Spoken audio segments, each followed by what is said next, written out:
mother. Hindi makalakad.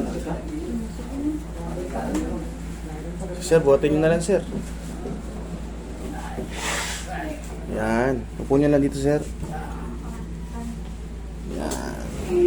Oy, Roy. Ano pa? Dulas yung... Dumulas yung ano. Ano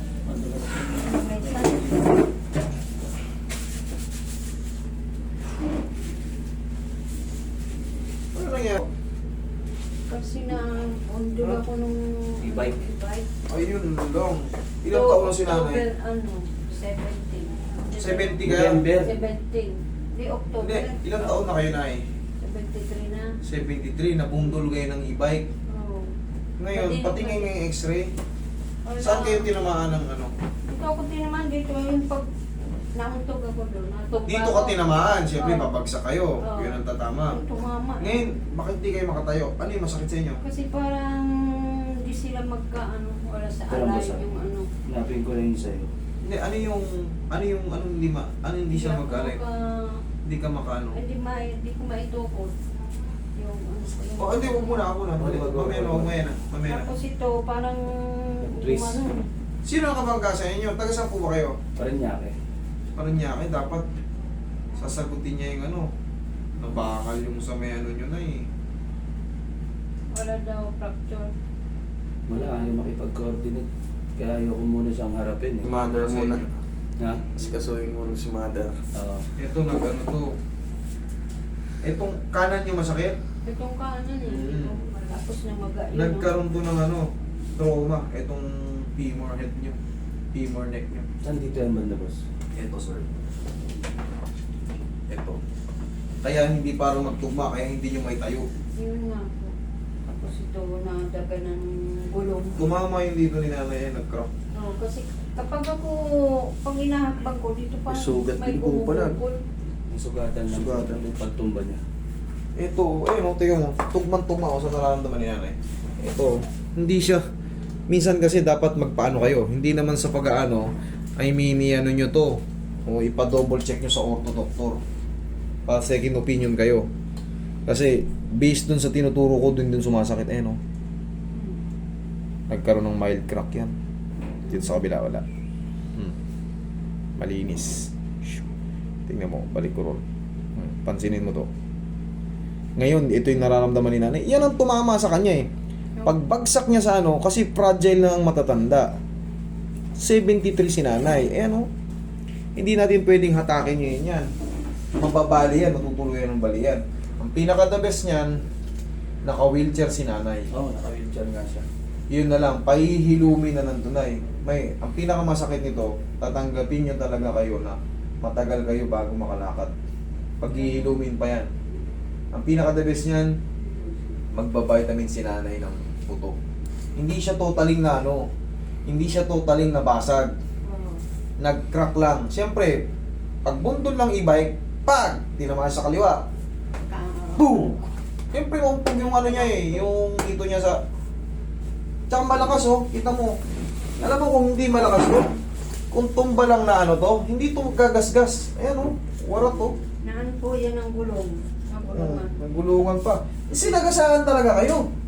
Hindi kasi yung pag-preno raw niya, tamang-tama sa akin. Saktong-sakto naman sa'yo. Sakto sa akin. Ibig sabihin, pumaloob kayo? Hindi. Paano? Parang gumanon ako, ito na pag ano. Kasi umakbang ako, isang hakbang pa lang, dumiretso na siya. Dumiretso na siya. Oo, dito ako tinaman tapos. Dali Sir, bigyan natin ng senaryo. Kasi, ito yung, ikaw to. Ayan. Sige, sige. Ito, ikaw to. Ngayon, ito yung e-bike. Quadrading e-bike ba o single na e-bike yung Single lang ba yun, ma'am? Single na yung parang ano lang, maliit lang eh. maliit lang o ganyan. Naglalakad kayo o in-extend yung paa nyo. Tinamaan kayo saan? Sa balakangan? Sa balakang pak. Pagtumpa nyo, pak. Opo. Tapos ito yung paa nyo, nasagasaan nyo pa yan. Nasagasaan pa niya yun. Hindi siya gaano malakas. Kapag ganun. Kapag ganun. Kasi hinangat pa nga niya yun eh. Okay.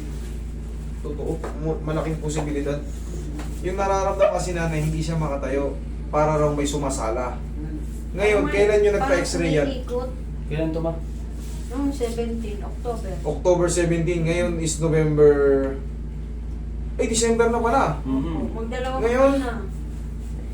Magpa-double check kayo, sir. Believe me, kung ano yan. Kasi, yung nararamdaman ni nanay, based sa assessment ko, para raw gumaganon yun. Parang may ikot. Para may gumaganon. So, Yan, dapat yan. yan, walang ganon. Ngayon, kaya hindi niya ma-stand yung ano niya eh. Ang pinaka-the best niyan, Nay, magpapahilom na lang talaga kayo. Kasi pag hinata ko yan, o hinilot yan, Baka magbaba. correct, matutuloy ang maputol. Ngayon, mamamaga yung balakang ni nanay. Pag namaga yun, maiirita siya, sasakit. Mai-stress na si nanay sa araw-araw na masakit. Ngayon, siyempre, pag na-stress ang tao, hindi yan makakain.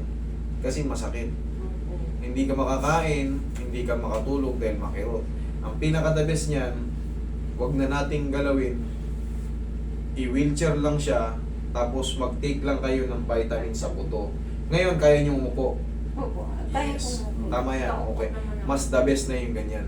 Sa akin kasi, kung saan mas mapapabuti yung tao, dito yan, pag gaganyan, hindi ko kayo sisingilin. Kung wala kayong babayaran sa akin. Ang gusto ko lang, dun kayo sa maayos. Kung titiisin na lang muna ni nanay yan. Total, nakakaupo siya. Kasi pag pinakialaman yan, at nagbago yung posisyon, lumagutok, or na-crack yung ano, Ano ba to? another pain yun kasi mabubuhay yung ano. Talagang magkakaroon ng dudugo yung buto, mamamagayan, magbabayolate Pero yung hindi ano. po ito namaga eh. Hindi naman siya Yun nga, namaga. pag natabig, mamamaga yun. Mm. Ngayon, samantalahin na natin, total, kaya nyo namang ano, total 73 na rin kayo eh. Hindi nyo na rin pwedeng ipilit itayo yan, mapuputol at mapuputol yan. Ngayon, pagka napilit yung tumayo yan, pag natumba kayo ulit, granting na, naayos ko, nakatayo kayo, kahit pa paano nakakaganyan kayo, na kaya nyo, granting na. Ngayon, pagpunta nyo ngayon sa banyo o umihi kayo, natumba na naman kayo. Kasi magpupumilit kayo eh. Natumba kayo. Worst case scenario, talagang mag-swell ng todo yan, maiirita kayo, maaari yung ikamatay yung hindi yun, yung stress. Okay, samantalahin na natin, wala kayong masakit ngayon, nauubo nyo, kahit pa paano, may wheelchair naman. Actually talagang masakit talaga yung nararamdaman. Masakit din. Lalo na pag natutuwa. Kumbaga, bearable nyo naman, hahanapan nyo lang siya ng posisyon. Yun lang. Tapos- Nahanapan ko talaga.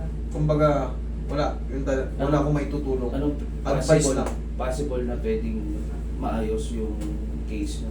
Ano lang, talagang paghihilumin lang yung crop. Ang pinaka-the best niyan, pa-x-ray nyo ulit, tignan mo ulit kung nagtugma na siya ng ganyan. Kung nag-disem or umusog. Kasi natumba siya ulit eh, sabi niya eh. Saan dito Bago yung sa ano niya? bahay. Brother. Ito, sir. Yan. Ito. Yung part. femur neck. Ito Yan. part na to. Yan. Sa para pinagtugmaan pa. Yes, yan yung dito, sa pinagtugmaan. Ito yung ma'am. Ito, yan. Yun nga ang nararamdaman ko eh. Oh, tugmang-tugma eh. But alam ko nang ganun eh. Hindi ko na pwedeng ipilit yung ano ko kasi hindi ubra yung method ko. Ito yung sinasabi ko na hindi lahat ng mga bagay na may problemang nilapit sa akin, hilutin ko agad. Siyempre, assess ko kayo eh. Yun ang nakikita ko, tumutugma naman. So, hindi na tayo maging ano pa dyan. Kumbaga, pagka nagmatigas ako, sige, kaya ko yan. Na-disgrasya ngayon. Eh, hindi po pwede kasi ididimanda nyo ko. Siyempre, konsensya ko yun kasi napilay ko pa kayo. Imbis na kakaupo kayo, kahit paano, kaya eh. Baka may napilay ako lalo. Hindi. I'm sorry na pero yun nga, ang may tutulong ko lang sa inyo. Advice lang, tapos vitamin sa mga buhos. So, bali, ang gagawin dyan talagang, kasi medyo lumiliit na yung muscle. Wala. Wala, ganun talaga mangyayari. Kasi hindi na nag-ano siya. Ganun talaga mangyayari kasi hindi na siya, Hindi hindi nagagamit eh. Oo. Pero kung dun sa higaan lang, kahit pa paano, kung dahan-dahanin nyo, naiinat nyo, Iniinat ko naman. yan, Pinagano kaganyan-ganyan ko nyo nga lang. eh. Okay? Hanggang dito lang naman siya. Hindi ko na nagagalaw. Correct. Okay? I'm sorry sir, pero yun ang tulong ko sa inyo. Assessment, tapos guide na ano, pahilumin nyo na lang sa bone vitamins. Okay? Sige, Roy, tulungan mo si Okay po. Nice, yan ang pagbuhatin mo ito. Tingin lang. Nandali niyo ba? Buhatin mo na lang. Ano na.